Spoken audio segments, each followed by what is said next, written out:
हिंदी वर्णमाला के last video में हम लोगों ने घोष और अघोष वर्णों को पढ़ा था और आज हिंदी वर्णमाला के भाग 14 में हम लोग अल्पप्राण और महाप्राण वर्णों को पढ़ेंगे।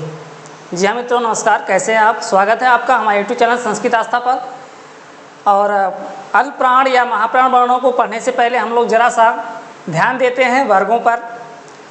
मित्रों, ये वर्गों को जानना बहुत ही आवश्यक होता है। आगे चल के हम हिंदी वर्णमाला या फिर हिंदी व्याकरण का कोई चैप्टर पढ़ेंगे तो उसमें इसको ज़रूर हमको समझना होगा। तो इसको एक बार पुनः हम लोग देखते हैं। ये हिंदी के वर्ग हैं।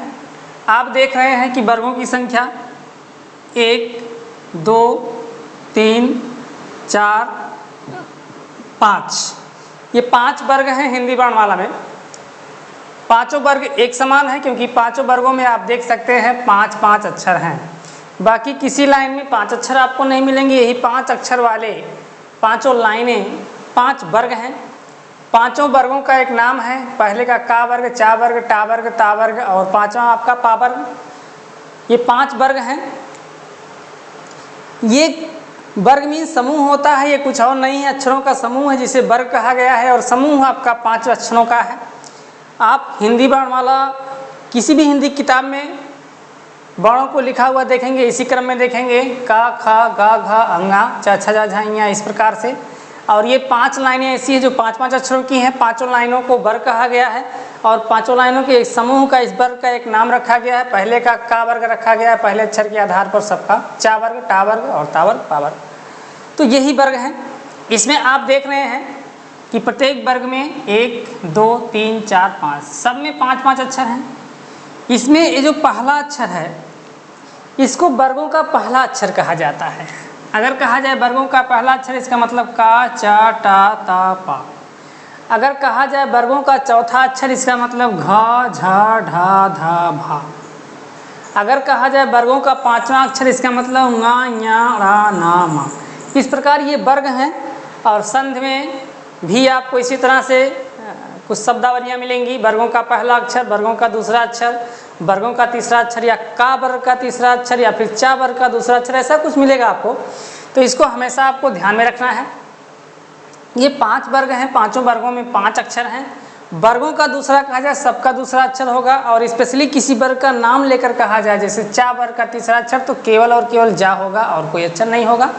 ये बात आपको भली भांति समझ लेना है। अच्छा, यहाँ हो क्या रहा है? यहाँ जब से हम व्यंजन वर्णों को पढ़ रहे हैं, उन्हें उन व्यंजन वर्णों को किसी न किसी आधार पर विभाजित किया जा रहा है, बांटा जा रहा है। जैसे कुछ बच्चे यहाँ खड़े हों, हम उनको लंबाई के आधार पर बांट दें।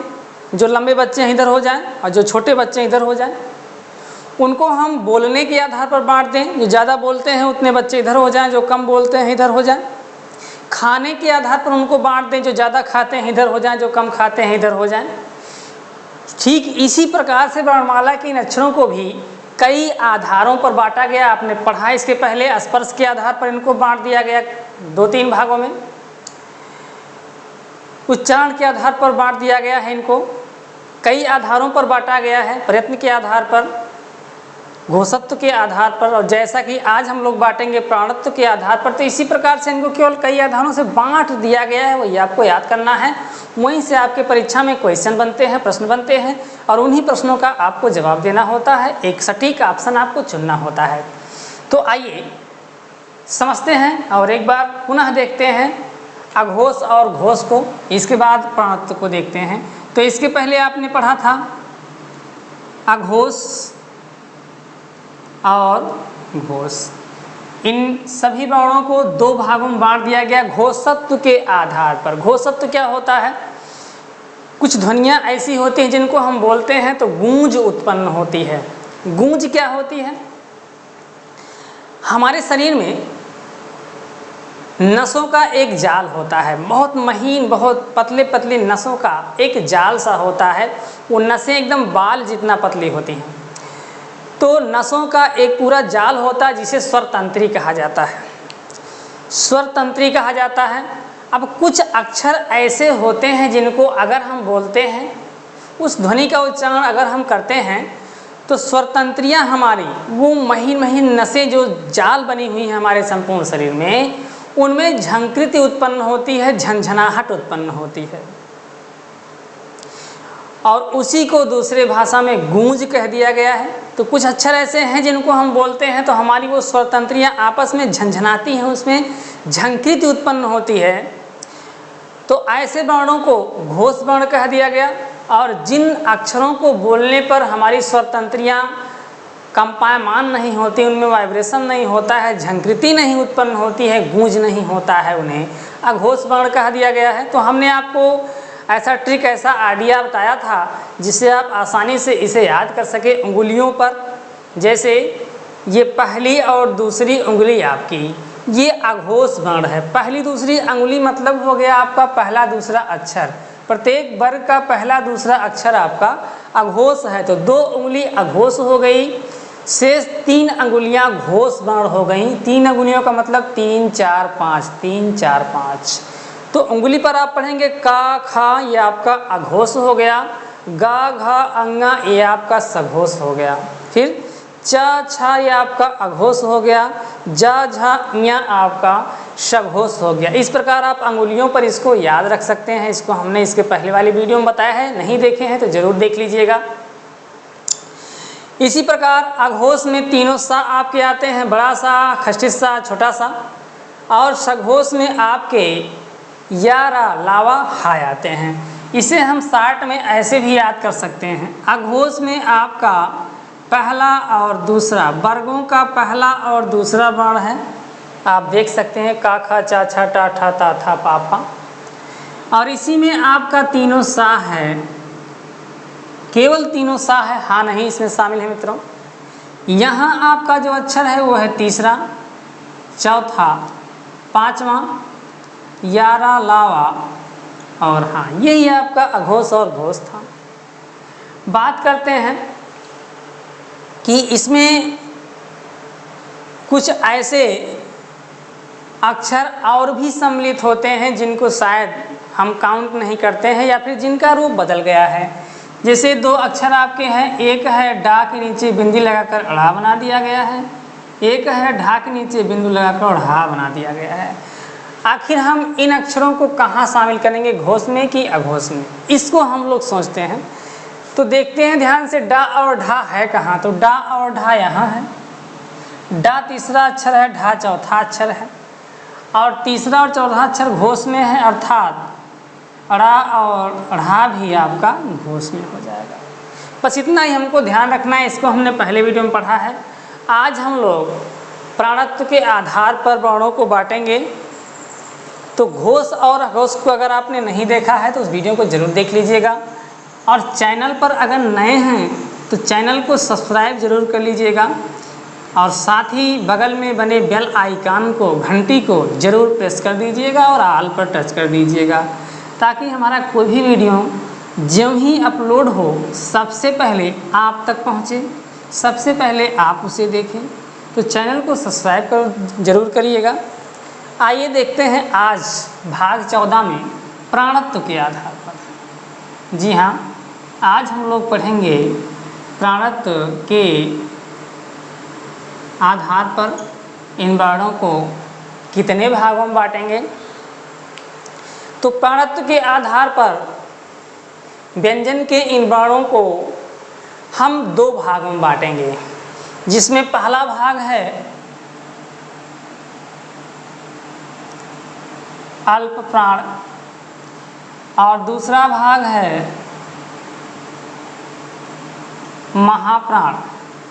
मित्रों, इसको हो सकता है आपने पहले भी पढ़ा हो, कई बार पढ़ा हो, आपको याद हो, लेकिन जो शंका आपके मन में हमेशा बनी रहती है कि परीक्षा में कहीं हमसे मिस्टेक ना हो जाए, परीक्षा में कहीं हम कुछ अक्षरों को भूलकर इसमें का उसमें ना कर दें, तो आज हम आपको ऐसा आइडिया, ऐसी ट्रिक बताने वाले हैं जिससे आपको हमेशा के लिए कंफर्म याद हो जाएगा। एक भी अक्षर आपका इधर का उधर नहीं होगा। तो बने रहेगा इस वीडियो पर लास्ट तक।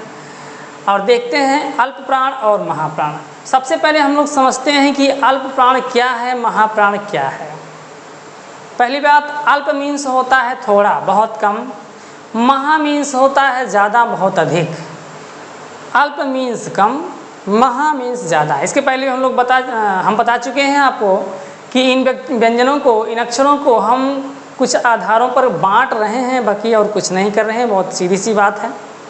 तो यहाँ हम अल्प मीन्स थोड़ा प्राण, महा मीन्स ज़्यादा प्राण, प्राण के आधार पर बांटेंगे, थोड़े प्राण वाले अक्षर और ज़्यादा यानी अधिक प्राण वाले अक्षर। अच्छा, एक कम प्राण और ज़्यादा प्राण क्या होता है, इसको आइए समझ लेते हैं। तो आपने एक चौपाई जरूर सुना होगा, एक छंद आपका है जिसमें लिखा गया है 2 लाइनों में, क्षितिजल पावक गगन समीरा, पंच तत्व यह रचित शरीरा। ये 2 लाइन कहा गया है, क्षितिजल पावक गगन समीरा, पंच तत्व यह रचित शरीरा। ये कहा गया है, इस पर हम लोग थोड़ा सा ध्यान देंगे। इसमें हमारे इस नश्वर शरीर को बताया गया है किन किन तत्वों से मिलकर ये बना हुआ है। तो बताया गया ये 5 तत्वों से मिलकर बना हुआ है, जिसमें क्षिति जल पावक गगन समीरा, क्षिति जल पावक गगन समीरा, इन 5 तत्वों से मिलकर बना हुआ है। इसमें 4 तत्व ऐसे हैं जिनको हम लोग देख सकते हैं, लेकिन एक तत्व समीर है जिसके मीन्स हवा होता है, वायु होता है, पवन होता है, जिसे हम लोग नहीं देख सकते हैं। अब विद्वानों ने देखा, शिक्षा शास्त्रियों ने देखा कि किसी भी व्यक्ति की जब मृत्यु होती है तो मृत्यु होते समय उसके शरीर से कौन सा तत्व निकलता है इसको कोई देख नहीं पाता है, और 5 तत्वों में एक तत्व समीर है जिसे कोई देख नहीं पाता है। इस आधार पर शिक्षा शास्त्रियों ने माना कि व्यक्ति का जो जीव है, जो प्राण है, वो समीर है, वो वायु है जिसे देखा नहीं जा सकता। तो वायु को प्राण माना, यहाँ पर उसी प्राण का नाम लिया गया है। यहाँ पर भी आप प्राण मीन्स वायु समझेंगे, हवा समझेंगे, और अल्प प्राण का मतलब समझेंगे कम हवा, कम वायु। महाप्राण का मतलब समझेंगे अधिक हवा, अधिक वायु। अब आप समझेंगे अल्प प्राण वर्ण कौन होते हैं, महाप्राण वर्ण कौन होते हैं। तो ऐसे वर्ण जिनको बोलते समय हमारे मुख से अल्प वायु निकलती है, कम हवा निकलती है, उसे अल्प प्राण कहते हैं। और ऐसे वर्ण इनमें से जिनको बोलते समय तुलना में इससे अधिक वायु हमारे मुख से बाहर निकलती, उन्हें महाप्राण कहते हैं। तो सीधी सी बात है कि प्राण मीन्स वायु सिद्ध कर दिया हमने, और जिन अक्षरों को बोलते समय कम वायु बाहर निकलती है वो अल्प प्राण वर्ण, और जिनको बोलते समय ज़्यादा वायु निकलती है वह महाप्राण वर्ण। ये कहानी है इसकी। अब बात आती है, हमको याद करना होगा इनमें से कौन अल्प प्राण है, कौन महाप्राण है। मित्रों, जब भी हम कंफर्म होते हैं हमको याद है, लेकिन परीक्षा हाल में जब जाते हैं तो हम अघोष सघोष और अल्प प्राण महाप्राण में हमको मिस्टेक होता है, इधर का उधर हो जाता है। लेकिन आज हम आपको उंगलियों पर याद कराएंगे इसको। आइए पहले देख लेते हैं कौन कौन से अक्षर अल्प प्राण हैं, कौन कौन से महाप्राण हैं। तो अल्प प्राण में वर्गों का पहला, तीसरा, पांचवा वर्ण, वर्गों का पहला, तीसरा, पांचवा वर्ण और अंतस्थ वर्ण और अंतस्थ वर्ण, ये सभी आपके अल्प प्राण हैं। और महाप्राण में वर्गों का दूसरा, चौथा वर्ण और सभी ऊष् वर्ण आपके महाप्राण हैं। पहले, तीसरे, पांचवें मतलब क्या हुआ, सभी लाइनों के पहले, तीसरे, पांचवें वर्ण, यानी क, ग, अंगा, च, ज, ञ, टा, डा, अड़ा, ता, दा, ना, पा, बा, मा, ये तीसरे, पहले, तीसरे, पांचवें अक्षर। अंतस्थ का मतलब क्या हुआ, आप देख सकते हैं या, रा, लावा। तो या, रा, लावा 4 अक्षर इसी में आते हैं, या, रा, लावा। इसमें देखते हैं दूसरा और चौथा वर्ण। तो दूसरा आप देख रहे हैं, ये दूसरा 5 अक्षर, ये चौथा 5 अक्षर, छा, झा, ठा, ढा, था, धा, फा और भा, ये दूसरे और चौथे अक्षर आपके महाप्राण कहे जाते हैं। ऊष्म का मतलब होता है ऊष्म वर्ण, यानी तीनों सा और हा। इसमें आता है बड़ा सा, खष्टी सा, छोटा सा और हाँ, ये 4 अक्षर आता है। यही आपके अल्प प्राण है, यही आपके महाप्राण है। लेकिन आज हम आपको कैसे याद कराएंगे, तो हम आपको याद कराने वाले हैं अंगुलियों पर। मान लीजिए ये आपकी हथेली है,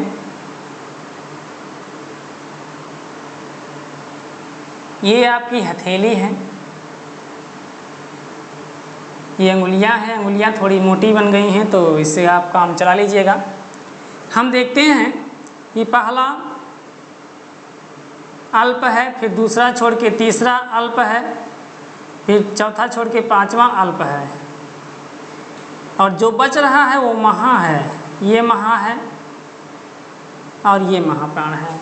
यानी हम ध्यान देते हैं तो अल्प प्राण में 11 लावा है, महाप्राण में तीनों सा है, तीनों सा है और हा है। इस प्रकार अगर हम थोड़ा सा ध्यान देते हैं तो उंगलियों पर हमको याद हो सकता है अल्प प्राण, फिर एक छोड़ के फिर अल्प प्राण, फिर एक छोड़ के फिर अल्प प्राण। इस तरह से आपके अल्प प्राण वर्ण मिलते हैं। पहला अल्प प्राण, फिर एक छोड़ के तीसरा अल्प प्राण, फिर एक छोड़ के 5वां। तो उंगलियों पर हमने याद किया अल्प प्राण, महाप्राण, अल्प प्राण, महाप्राण, अल्प प्राण। इस प्रकार से हमको उंगलियों पर याद हो जाता है। एक अल्प, दूसरा महा, फिर अल्प, फिर महा, इस प्रकार से। तो ये पहला अक्षर वर्गों का जो है वो अल्प प्राण है, दूसरा अक्षर महाप्राण है, दूसरा अक्षर आप देख पा रहे हैं, तीसरा अक्षर फिर अल्प प्राण है, फिर चौथा अक्षर महाप्राण है, फिर 5वां अक्षर फिर आपका अल्प प्राण है। इस प्रकार हम याद कर सकते हैं। और अल्प प्राण में आपका 11 लावा अंतस्थ वर्ण आता है, और महाप्राण में तीनों सा और हा आपका ऊष्म वर्ण आता है। अंतस्थ मीन्स क्या होता है, ऊष्म मीन्स क्या होता है, ये सभी आपको विस्तार से इसके पहले के वीडियोज़ में बताया गया है। आपने नहीं देखा है ज़रूर देख लीजिएगा। तो इस प्रकार हम उंगलियों पर याद करते हैं और कंफर्म कर लेते हैं कितने अक्षर अल्प प्राण हैं, कितने अक्षर महाप्राण हैं। अभी हमको आसान लगता है मित्रों, लेकिन जब परीक्षा में केवल एक अक्षर ऑप्शन में आता है और ढूंढना होता है कि इनमें से कौन सा अल्प प्राण है या इनमें से कौन सा महाप्राण है, तो थोड़ा सा टफ हो जाता है। तो ध्यान देके इस वीडियो को देखिएगा और इसे हल्के में मत लीजिएगा कि ये तो हमको याद है, चलो हो गया काम। नहीं, इसको ज़रूर ध्यान से देखिएगा ताकि परीक्षा में आपको 1 नंबर यहाँ से मिल जाए हर हाल में।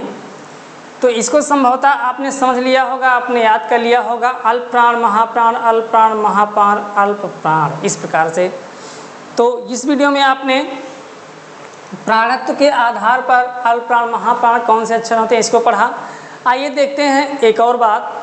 अगर बात करते हैं इसमें स्वर की, हालांकि मित्रों इसमें स्वर को काउंट नहीं किया जाता है, हम लोग स्पेशली व्यंजन वर्णों को पढ़ रहे हैं और व्यंजन वर्णों को ही घोष, अघोष या फिर अल्प प्राण, महाप्राण में बांट रहे हैं।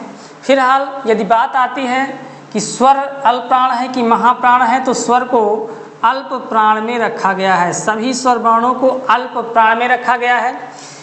अच्छा, बात आती संख्या पर। कई बार क्वेश्चन आया है इनकी संख्याओं पर कि अल्प प्राण वर्णों की संख्या कितनी है, महाप्राण वर्णों की संख्या कितनी है। तो संख्या जब देखते हैं तो ये 3 अक्षर प्रत्येक 5 लाइनों में, 3 पचे 15 अक्षर ये हो गया वर्गों का, और 4 अक्षर ये हो गया अंतस्थ का। तो 15 4 आपका हो जाता है 19। कुल मिला के अल्प प्राण वर्ण 19 हैं। गलती से भी आप इसको 11 स्वर इसमें मत जोड़िएगा कि 19 में 11 हम जोड़ लें और इसकी संख्या 30 हो जाए, बिल्कुल मत जोड़िएगा। हाँ, ऐसा कभी होता है कि क्वेश्चन आता है अल्प प्राण वर्णों की संख्या कितनी है, ऑप्शन में 19 नहीं है, ऑप्शन में 30 है, तब आप उसको सही कर सकते हैं क्योंकि उस प्रश्न को बनाने वाले ने उसमें स्वर को जोड़कर फिर ऑप्शन आपको दिया है। फिलहाल स्वर को यहाँ जोड़ा नहीं जाता है, बात अल्प प्राण और महाप्राण केवल व्यंजनों की होती है। इसी प्रकार घोष में भी आपने पढ़ा था।